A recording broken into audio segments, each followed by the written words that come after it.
Uma questão sobre lançamento vertical. Vou fazer algumas anotações antes. Quando a gente pensa no lançamento vertical, e pode ser lançamento vertical para baixo ou para cima, o que é preciso entender é que depois que o corpo é lançado, ele fica sujeito a uma aceleração, e a própria aceleração da gravidade. Mas sendo a aceleração da gravidade, é uma aceleração que permanece constante. E isso para a física tem nome, tem significado. Sempre que a aceleração é constante, o movimento é uniformemente variado. Ou seja, todo lançamento vertical é, na realidade, um movimento uniformemente variado, no qual o valor da aceleração é a aceleração da gravidade. E aí eu posso reaproveitar as equações do movimento uniformemente variado. Por exemplo, S igual a S0 mais V0 vezes T, a aceleração sobre 2 e o tempo ao quadrado. Ou, se você preferir dar mais clareza, para deixar o movimento aqui com a cara realmente de vertical, por exemplo, em vez da letra S, pode, como na matemática, usar a letra Y para lembrar de vertical. Aí fica Y igual a Y0, V0 vezes T, a aceleração que é a da gravidade sobre 2 e o tempo ao quadrado. Por exemplo, tem outra equação que é a chamada equação da velocidade, V igual a V0 e mais AT. É assim que tradicionalmente a gente escreve para movimento uniformemente variado. Mas para um lançamento vertical, posso escrever como V igual a V0 e mais GT. E tem ainda a famosa equação de Torricelli, velocidade final ao quadrado, velocidade inicial ao quadrado, 2 vezes a aceleração e o ΔS. Ela ficaria reescrita assim, velocidade final ao quadrado é igual a velocidade inicial ao quadrado, 2 vezes a aceleração, que é a da gravidade, e aqui ΔS, ou trocaria por ΔY. Então essas são as equações, essas que estão em vermelho, que eu costumo utilizar para a resolução de questões de lançamento vertical. Vamos dar uma olhada nessa da Federal do Piauí. Um jogador de basquetebol consegue dar um grande impulso ao saltar, e seus pés atingem a altura de 1,25 metros. A aceleração da gravidade no local tem o valor de 10 metros por segundo ao quadrado. O tempo que o jogador fica no ar vale quanto aproximadamente? Então vamos fazer um desenho? Você tem aqui o jogador saindo do solo. A qual que é a velocidade com que ele salta? Isso não é informado na questão, então não sei a velocidade inicial.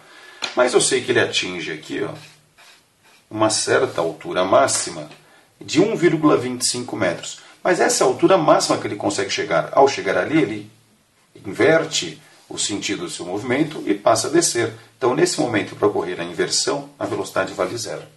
Bom, o que eu vou fazer? No ponto de partida, eu tenho o costume de marcar a chamada origem. Assim eu sei que o y inicial vale 0.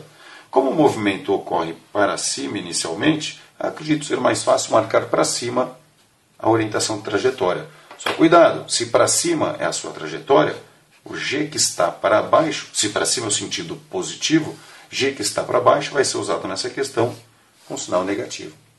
Bom, aí eu vou fazer o seguinte, dá para começar essa questão, só lembrando que aqui, nesse momento, ele atingiu um y que vale 1,25 metros.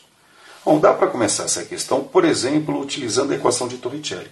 Velocidade final ao quadrado, velocidade inicial ao quadrado, 2 vezes a aceleração, que é a da gravidade, e o ΔY. No final da subida, a velocidade é 0. No início da subida, não sei, não foi informado. 2 vezes a aceleração da gravidade, nessa questão entra com o valor menos 10. E ΔY é o y final, que é 1,25, menos o y inicial, que era 0. Estou observando apenas a subida do corpo. Bom, o que eu descubro aqui é que a velocidade inicial ao quadrado vai ser igual a 2 vezes 1,25 é 2,5 vezes menos 10, menos 25. Ao passar para o outro lado, vira 25. Portanto, a velocidade inicial dele é 5 metros por segundo. Se a velocidade inicial ao quadrado é 25, a velocidade inicial 5 metros por segundo.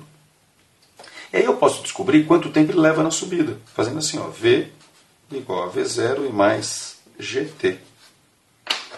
No final da subida, a velocidade é 0. No início da subida, não sabia, mas a velocidade é 5. O G nessa questão está sendo usado com sinal negativo, menos 10. Portanto, eu descubro quanto tempo ele levou na subida. Esse tempo aqui vai ser exatamente 5 dividido por 10, 0,5 segundos.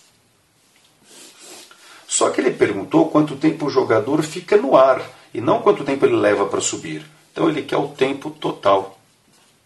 E o tempo total é o tempo de subida mais o tempo de descida.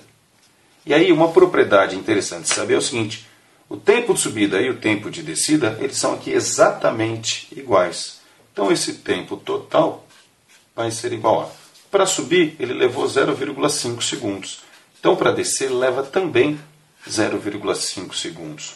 Consequentemente, o tempo total para subir e descer, seu tempo de permanência no ar, é de 1 segundo, o que está mostrado aqui na alternativa A. Tudo bem?